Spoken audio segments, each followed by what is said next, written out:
송 소장님께서는 금리에 대해서는 인하는 고사하고 굉장히 공격적이고 어그레시브하게 올려야 된다라고 하는 입장이신 걸로 알고 있어요. 그 금리를 인상해야 한다고 하면 왜 그런 건지 금리 인상의 순기능과 역기능에 대해서 각각 설명해 주시면 어떨까 싶습니다. 저는 가장 시급한 과제가 저는 서울집값 폭등을 해결하는 거라고 생각을 해요. 네. 그리고 서울집값 폭등이 투기 수요에 의한 것이었다는 것은 뭐 명백하잖아요. 네. 그래서 그걸 해결하는 정책 수단이 이제 금리 인상이라고 생각을 해서 주장을 하고 있고요. 네.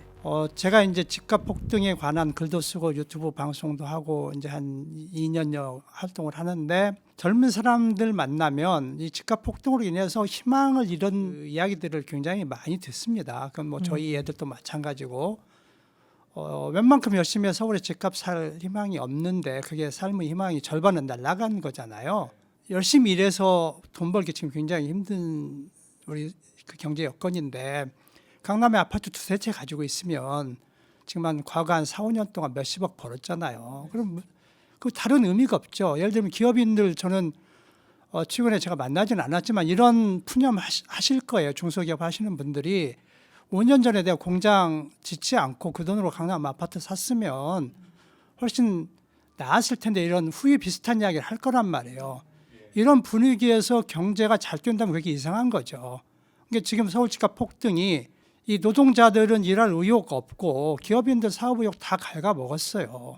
그러고 불로소득 한 사람들은 몇십억씩 벌고 이런 경제가 밑둥부터 썩어가는 거죠. 그래서 저는 5년 전 수준으로 지금 서울집값 놓는 것이 약간의 부작용이 있어도 최우선이다 생각을 하고요. 그래서 금리 인상을 주장하는데 금리 인상을 하면 투기자들이 산 주택을 보유하는 비용이 증가하잖아요. 그러니까 금리를 그 부담을 높이면 매물이 나올 거고 집값이 하락할 거라는 거죠. 그래서 금리 인상이 그 서울 집값 투기 끝내는 가장 유용한 정책 수단이다라고 생각해서 주장을 하는 겁니다. 네. 그건 긍정적인 거고. 예, 역기능에 대해서는 금리를 인하해서 침체를 해결하든 경제 성장을 촉진하는 효과가 없었다. 이론적으로도 뒷받침되는 게 없고 또 그 실제로도 검증이 안 됐잖아요. 그러니까 금리 인하의 순기능이 없기 때문에 인상을 해도 역기능이 저는 없다라고 생각을 해요. 그 검증된 게 없고요. 네. 설사 있다 하더라도 아까 말씀드린 집값 투기를 끝내는 순기능이 그것보다 10배, 20배 크기 훨씬 때문에 압도한다. 그걸 해야 된다라고 생각합니다. 예. 그럼 약간 그 제가 나누어서 질문을 이렇게 해보겠습니다. 기업 관련해서 얘기를 하자면 대기업 같은 경우에는 금리를 인상시키면 그러니까 금리 인하한다고 해서 지금 논지를 따라가다 보면 금리 인하의 순기능은 없다는 거니까 자 그럼 금리 인상을 했을 때 역기능을 한번 생각해봐야 될 것 같아요. 그 순기능은 당연히 이제 서로 집값 잡을 수 있는 거죠. 확 예. 잡을 수 있는 게 이제 순기능 대표적인 순기능일 것이고 자 그럼 금리 인상의 역기능을 얘기할 때 가계랑 그 기업하고 나눠서 얘기를 해보고 예. 해볼 때 기업으로 나눠서 얘기를 말씀드려 볼게요. 대기업하고 중소기업하고 좀 나눌 필요가 있을 것 같아요. 금리 예. 인상할 때 이제 그 역기능이라고 할 때 대기업 같은 경우에는 역기능이 있을까요? 금리 인상하면? 그러니까 역기능이 이제 두 가지일 텐데 이제 금융비용 부담이 늘어나는 거잖아요. 근데 네네. 우리나라 대기업은 뭐 부채 비율이 다 100% 아래니까 네네. 일부 부실한 대기업 빼고는 뭐 문제가 없을 거고. 네. 중소기업은 어떨까요? 그러면?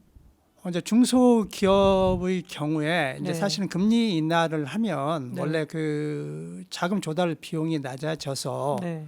원래 교과서적으로는 그거죠. 네. 금리라는 게 돈을 빌리는 가격이니까 가격을 낮추면 그 자금의 수요가 늘어나는데 그 중에 하나가 기업 투자 수요잖아요. 네네. 그래서 이론상으로는 금리를 낮추면은 대기업이나 중소기업이 돈을 더 많이 빌려 새로운 사업에 막 투자를 해야 되는데 네. 전혀 안 일어나고 있죠. 네. 그 이유가 뭐냐면 대기업은 돈이 많은데도 투자해서 이익 날 곳이 없어서 안 하는 거고요. 네. 중소기업은 돈이 없어서 투자를 못하는 기업이 있을 거예요. 네. 얼마나 많을지 모르지만. 네. 그런데 그런 기업이 지금 금리가 높아서 못 빌리는 게 아니잖아요. 그렇죠. 신용도가 낮아서 은행들이 상환 능력이 떨어지는 데는 돈을 안 빌려주는 거잖아요. 네. 그러니까 금리를 아무리 낮춰도 돈을 못 빌리는 기업, 중소기업은 못 빌리는 거죠. 그러니까 금리를 높인다고 해서 금융비용이 좀 더 높아지더라도 그런 중소기업은 자금을 조달할 기회가 주어지는 게 더 중요하지. 네. 금리 1, 2% 인상해서 그것이 그 중소기업에 큰 부담이 되지는 않는다고 생각을 합니다. 자, 그럼 가계는 어떻겠습니까? 가계 같은 경우에도 제가 보기에는 금리 인상의 그 부정적인 효과라고 하면 고소득층하고 이제 저소득층하고 좀 구분해야 될 것 같아요. 예. 금리를 인상하면 어느 계층이 주로 타격을 입을 거라고 보세요, 소장님? 올해 들어서 이제 가계 부채가 1,500조를 넘어섰더라고요. 네, 지금 어마어마한 금액인데 네, 그 이제 가계 부채가 1,500조인데 예를 들면 2% 인상한다고 치면 네, 30조 이자 부담이 늘어나죠. 이게 사실은 큰 금액이잖아요. 네, 그 누가 부담하느냐 하는 것은 돈을 많이 빌린 사람이 부담하는데 네, 우리나라 지금 이제 그런 분석을 잘 안 하는데 좀 KDI가 2011년에 가계부채 백서를 낸 게 있어요. 네, 거기 보면 그 상위 20% 고소득자가 네, 가계 대출 60%를 가져갔어요. 음, 그게 이제 은행 논리상 상환 능력 있는데 돈을 막 빌려주지 그렇죠. 정말 돈이 필요한 저소득층은 안 빌려주잖아요. 뭐 그 결과가 그걸 감안하더라도 여튼 60%는 뭐 상당히 좀 그 예상을 넘는 비중이 되니까 고소득층이 다 돈을 빌려갔어요. 그래서 그 소득이 높은 사람들이 왜 또 대출을 받겠어요? 집 살려고 한 거죠. 그렇겠죠. 그러니까 우리나라 1,500조의 가계대출의 상당 부분이 60%일지 뭐 80%일지 모르겠는데 고소득자가 빌려서 아파트 산 거예요. 그러니까 금리가 인상되면 고소득자의 금융 비용이 늘어나는 거죠. 근데 뭐 일부 기관들 뭐 KDI나 한국은행 이런데 옛날 좀 시간 지난 보고서에는 뭐 마치 금리 인상하면 한계 신용 계층 뭐 이렇게 이런 데가 먼저 타격받는다 이런 이야기를 해요. 데이터 제공하지 않고. 그건 거짓말이죠. 금리 인상의 후폭풍이라고 할까요? 부정적인 영향이 있을 것이지만 그거는 가계로 따지면 고소득층에 집중될 것이고 예. 그건 충분히 감내할 수 있다라는 예. 정도 말씀이신 것 같고요. 기업으로 따지면 대기업은 사실 뭐 사내 유보금이 워낙 많고 해서 또 이제 직접적으로 그 자금을 조달할 방법도 많이 있죠. 회사채를 그렇죠. 발행한다 할지 아니면 예. 뭐 이제 상자 그 주식을 발행한다 할지 해서 뭐 그러니까 여기는 사실은 대출 필요가 별로 없는 거고요. 그렇죠. 중소기업들은 대출을 지금 사실상 못 받는다. 예. 예, 그러니까 금리 뭐 문제가 아니라는 금리랑 거죠. 상관없다. 네, 이렇게 정책금융이나 이런 거로 해결하면 된다. 정리가 이렇게 되는 것 같고요. 특히 이제 우리 소장님께서는 서울 아파트 가격을 항상 이렇게 겨냥을 하고 직격을 하세요. 가격이 지금 사실 말도 안 되는 수준이잖아요. 예. 말도 안 되는 수준이고 이게 투기로 인한 예. 과도하게 높은 가격이죠. 예. 국내 정부 말부터 참여 정부를 거치면서 이제 서울 아파트 가격이 대폭등을 했고요. 예, 사실 2000년 이전에는 안 비쌌어요, 이렇게. 예. 예, 그러니까 직장 어지간히 갖고 있는 사람은 좀 모으면 샀거든요. 근데 이제 지금 그때 한번 대폭등을 한번 했고, 예. 그 다음에 이제 박근혜 정부 말부터 한 중반부터 그렇죠. 2014년 예, 8월부터 예. 뭐 정확하게는 그래서 이제 5년 연속으로 폭등을 해서 예. 지금은 이제 사실 강남은 뭐 말할 것도 없고 예. 우리가 흔히 말하는 마용성 사실 이런 데도 이제 그 32평짜리 신축 아파트들이 이제 다 10억을 넘어가는 예, 뭐 이제 사실 예전에 강남 아니면 사실 상상할 수 없는 가격을 형성하고 있습니다. 자, 그래서 이걸 해결하려면 이제 금리 인상이라고 하는 일종의 그 트리거 방어쇠가 꼭 필요하다는 말씀이신데, 예. 자, 근데 이제 그럴 때 항상 나오는 얘기가 일본식의 어떤 그 붐앤 버스트예요. 버블 붕괴. 예, 버블 붕괴. 그 부동산 버블이 급격하게 커진 게 너무 공격적으로 금리 인하를 한 덕분이었고, 그렇죠. 그 다음에 이제 이게 피크를 때리니까 당국에서 이거 안 되겠는데 해서 금리를 또 너무 급하게 인상을 시켰어요. 예. 그러면서 이제 이게 그냥 와장창 돼서 지금 아직도 헤매고 있죠. 못 벗어나고 있는데, 자, 그래서 이게 뭐 항상 이게 그냥 항상 따라 나오는 얘기예요. 만약 금리를 너무 급하게 인상시키면 우리도 뭐 붐앤 버스트 되는 거 아니냐, 이런 그 주장에 대해서는 어떻게 생각하십니까?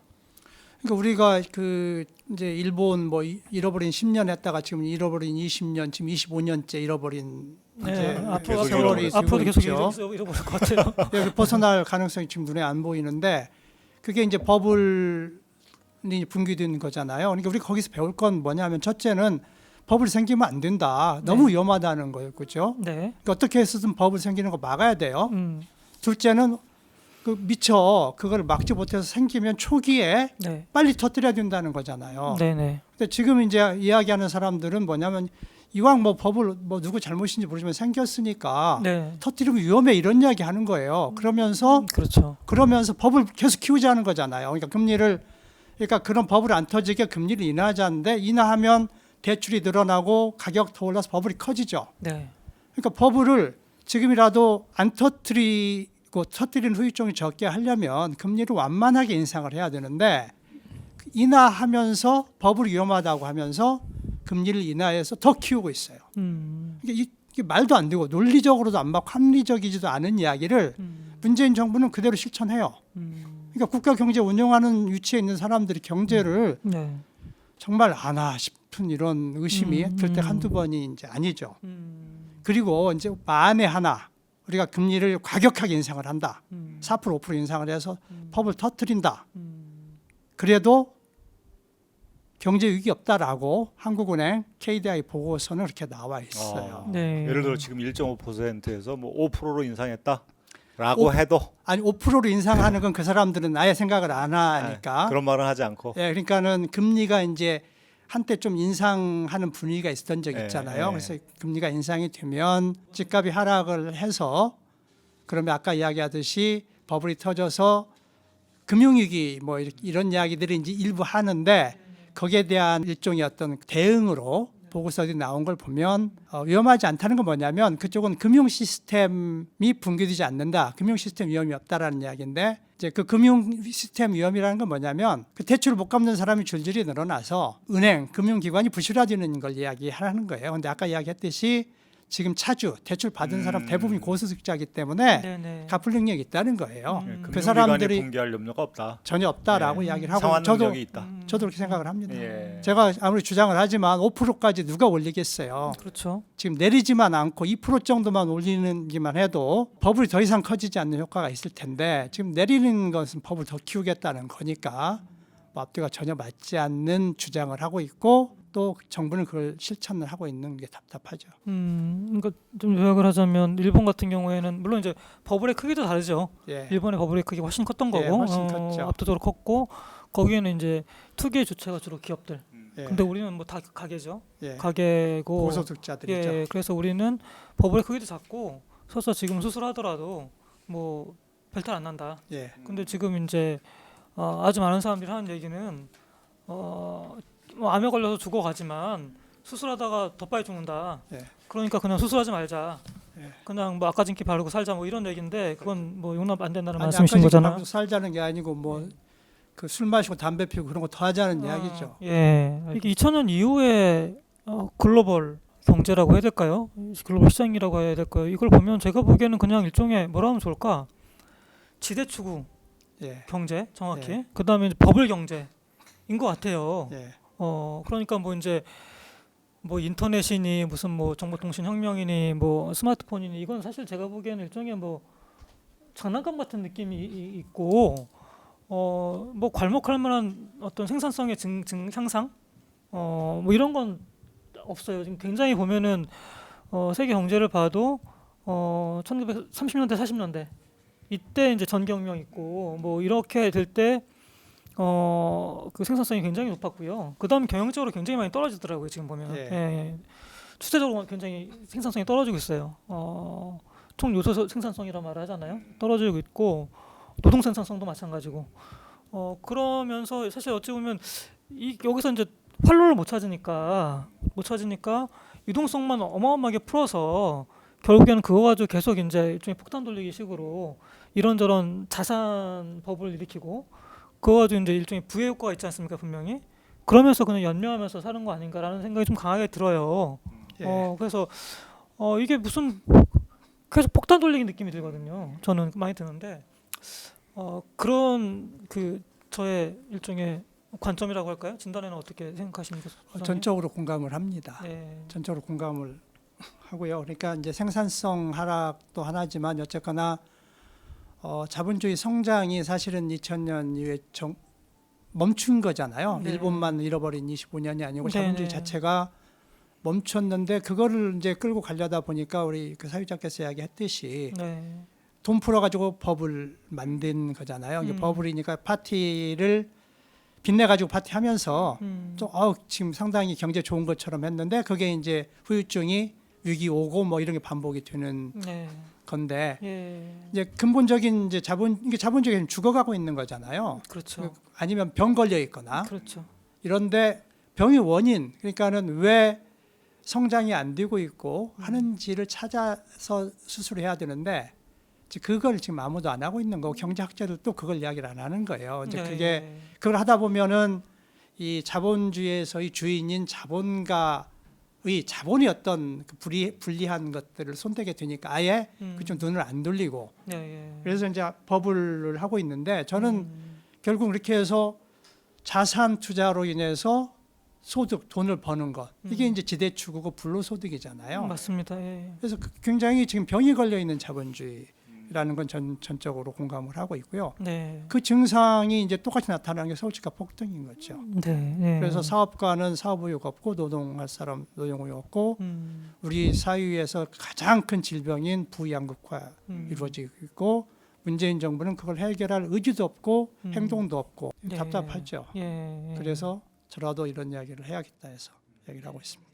그 일종의 뭐라 하면 좋을까요? 이게 자본주의가 활로를 못 찾고 그냥 유동성, 과잉 유동성, 그 다음에 이제 자산 버블, 그 다음에 그게 이제 버블이 언제까지 지속 못 되니까 버블이 꺼지고 그러면 또 그 후유증을 감당하느라고 더 큰 유동성을 불러오고 예, 그러면서 이제 또 한 번 자산을 버블을 한 번 더 키우고 제가 보기에는 이게 지금 한 2번 정도 사이클이 도운 것 같아요. 그렇죠? 미국만 보면 그런 거 아닙니까? 예, 닷컴 버블이 그랬고 예, 꺼진 다음에 이제 부동산 버블 꺼지니까 다시 이제 심지어 양적 완화까지 동원해서 이제 버블이 어마어마하게 커진 예, 뭐 이런 상황인데 이제 그 뭐 지금 뭐 위기론이 나온 건 한두의 얘기는 아닙니다만은 다시 한번 위기가 닥칠 때 그걸 다시 한번 유동성으로 극복할 수 있을지 그건 정말 잘 모르겠네요. 예, 그런 생각이 듭니다.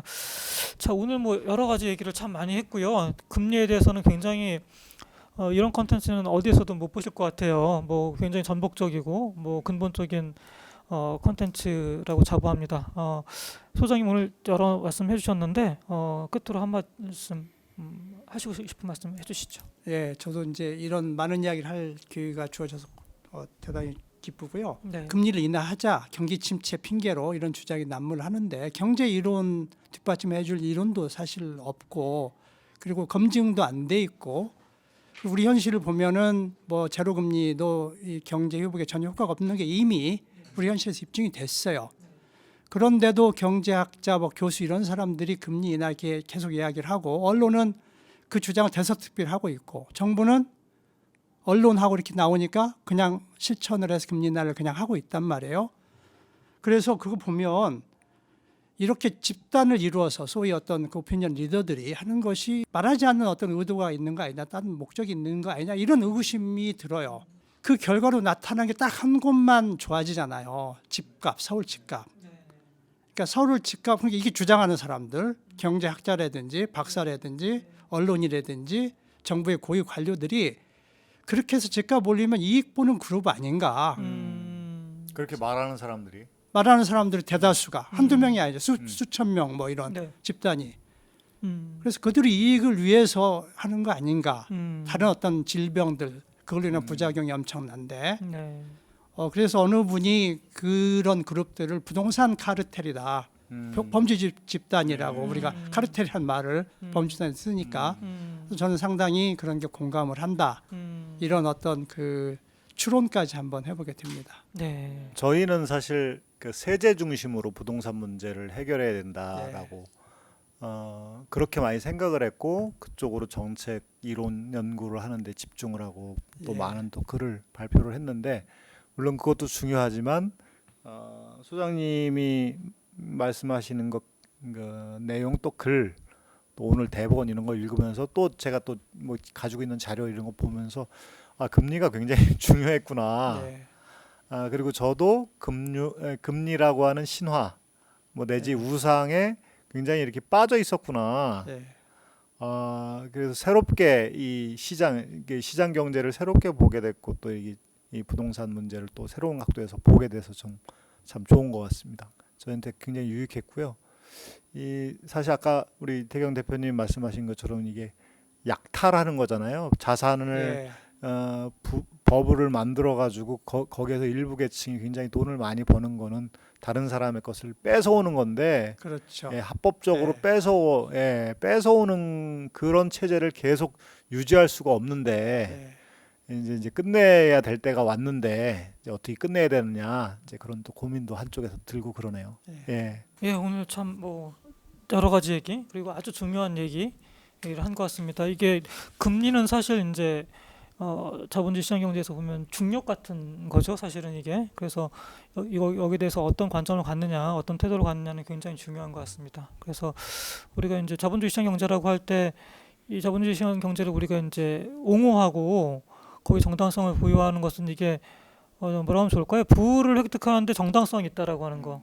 그리고 이제 내가 기여한 거에 대해서 거기 상당한 대가를 받는다라고 하는 거죠. 그다음에 효율적이라고 하는 거잖아요. 자원 그렇죠. 배분이 예. 그 두 가지거든요, 사실은. 예. 근데 지금 보면은 이제 사실 지금 2000년 이후에 자본주의 시장 경제는 그 두 가지가 다 이제 기각당하는 상황. 그 정당성도 없고, 이건 뭐 약탈, 사실 합법적인 약탈이거든요. 그리고 자원 배분도 극히 비효율적인 이런 맞습니다. 상황으로 접어들었습니다. 그래서 이게 자본주의 시장 경제가 아닌 거죠, 사실은 이게. 그래서 정말 근본적인 어떤 패러다임의 전환, 대수술이 절실히 필요한 상황 아닌가라는 결론에 이르게 됩니다. 예, 오늘 함께해 주셔서 감사합니다, 여러분. 또 뵙겠습니다.